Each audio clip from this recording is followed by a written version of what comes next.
मी तुम्हाला जे म्हटलं की रोज रात्री झोपताना सध्या अशा तऱ्हेचं नाकात घालणं, आमचं हे नस्यासन घृत आहे, पण नाकात साजूक तुपाचे 2-2 थेंब रात्री झोपताना जरी टाकले तरी ते उत्तम आहेत. तेव्हा अशा तऱ्हेने हे साजूक तुपाचे 2 थेंब नक्कीच टाकून आत्ता झोपावं.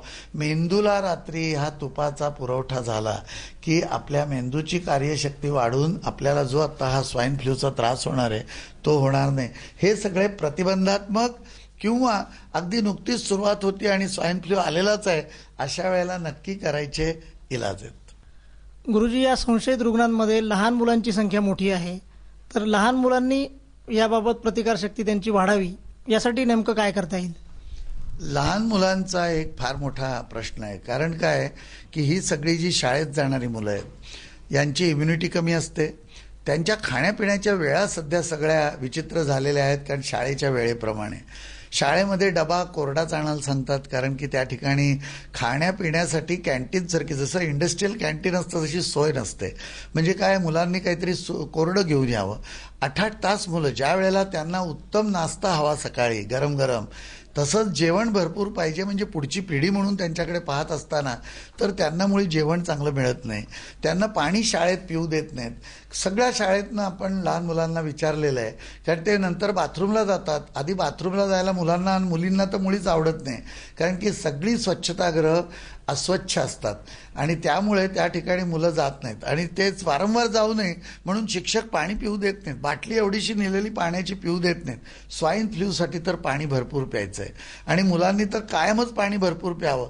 माझ्याकडे येणाऱ्या लहान मुलांच्या पेशंट्सपैकी युरिनरी म्हणजे मूत्रल इन्फेक्शन झालेले अनेक पेशंट येतात आणि तेव्हापासून हा प्रश्न मी सातत्याने मांडतोय की शाळांवरती काहीतरी निर्बंध पाहिजेत. किती त्या ठिकाणी स्वच्छतागृह, तिथे अटेंडंट पाहिजे, सारखं साफ, म्हणजे इतका तिथे वास कुठलाही येता कामाचा नाही. मुलांना भरपूर जाता यायला पाहिजे लागली की, आणि त्यांनी भरपूर पाणी प्यायला पाहिजे. शाळेनेच उकळलेल्या पाण्याची व्यवस्था करायला पाहिजे, पण शाळेने नाही केली तर मुलांना आणता तरी आलं पाहिजे पाणी.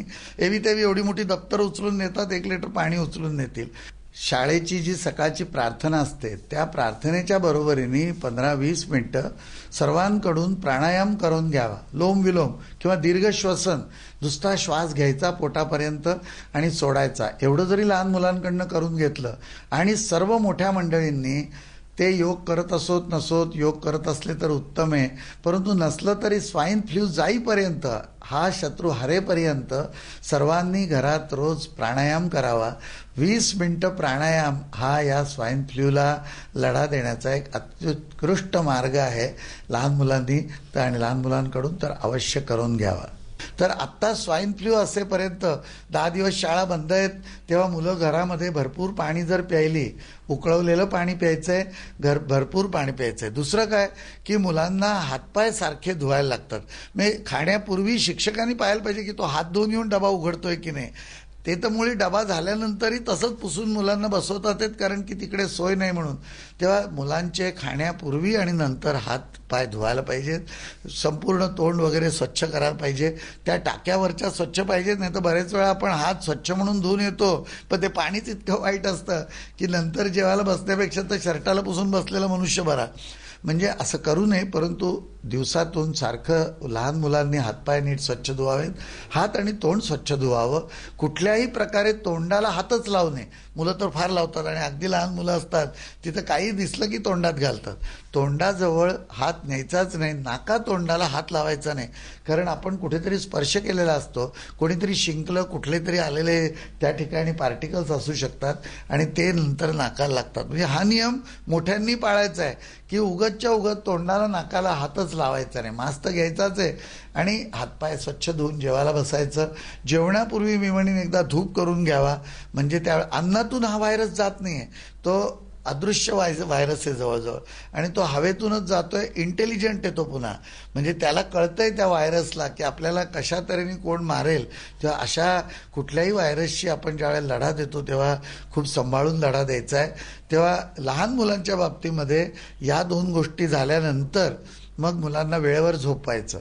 मुलं रात्रीची सिनेमा पाहत बसतात, सिरियल पाहत बसतात, त्यांना वेळेवर झोपवून टाकायचं. दिवसा काय करायचं असेल ते ठीक आहे, दुपारी मुलांना मुळीच झोपू द्यायचं नाही. अगदीच जी मुलं चौथीच्या आतली आहेत त्यांना दुपारी अर्धा तास झोपायला हरकत नसते. मग एकदा मूल मोठं व्हायला लागलं तर त्या मुलं म्हणजे 8-9 वर्षाच्या मुलांनंतर त्यांनी दुपारचं नाही झोपायचं. तेव्हा त्यांनी दुपारी झोपल्यानंतर कफवृद्धी होते. मुलांना आपण मगाशी पाहिलं त्याप्रमाणे हे उकाळा करून किंवा त्यांच्या चहामध्ये सुंठ गवती चहा टाकून पाजायचा. सीतोपलादीचं पाणी 2 वेळा मुलांना पाजायचं. मुलांना कुठलंही जडान्न खाऊ द्यायचं नाही. आणि मुलांना डबा बरोबर देताना अगदी कोणी काही म्हटलं तरी त्यांचा जो नेहमीचा खाण्याचा आहार आहे तो आहार, आणि तोही रसरशीत म्हणजे ज्याच्यात रस आहे असा आहार द्यायचा.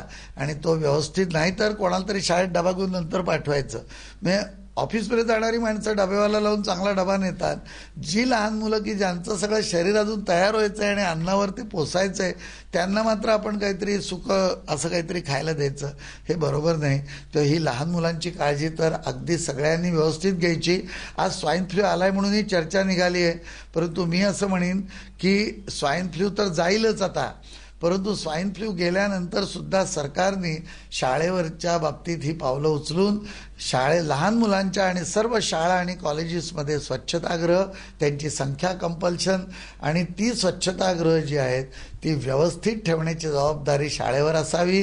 आणि मुलांना शाळेत नीट उकळलेलं पाणी प्यायला मिळावं. हे जर नाही केलं तर मुलगा शिकेल खूप पण त्याची प्रकृती नीट राहणार नाही. आणि आपल्या देशाची ही जी भावी पिढी आहे त्या भावी पिढीवर आपण खूप मोठा अत्याचार करू.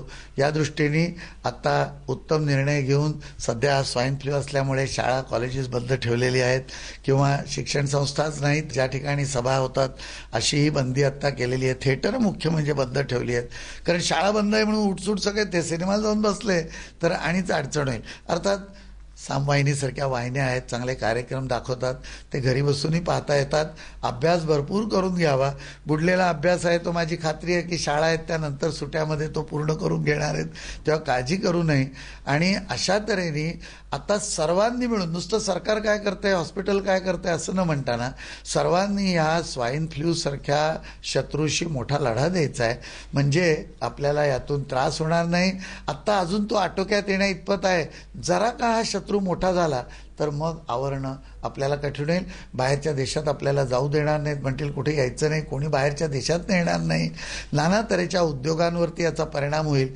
तेव्हा सर्वांनी जागृत होऊन हे सोपे इलाज वाटले तरी खात्रीशीर आहेत आणि याच्याने नक्कीच सर्व व्यवस्थित होणार आहे. तेव्हा हा उपाय सर्वांनी करायचा.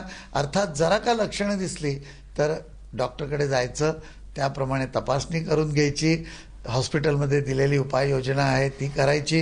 ह्याच्यावर वॅक्सिन नसतात तेव्हा ते मात्र एक व्यवस्थित आपण औषध जे मिळेल ते घ्यायचं आणि ही आयुर्वेदिक औषधं त्या बरोबरीने घ्यायची. आणि या स्वाईन फ्लूच्या लढ्याशी आपण सर्वांनी अगदी झुंज द्यायची आहे हे लक्षात ठेवायचं. आणि एकत्रितपणे सर्व समाजाने आत्ता एकत्रित होऊन ही काळजी घेणं आवश्यक आहे. या बाबतीत आता या सामवाहिनीने आज तुम्ही आलात, ही माहिती सर्वांपर्यंत पोहोचवण्याची मला जी संधी दिलीत त्याबद्दल मी तुमचे आणि सामवाहिनीचे आभार मानतो.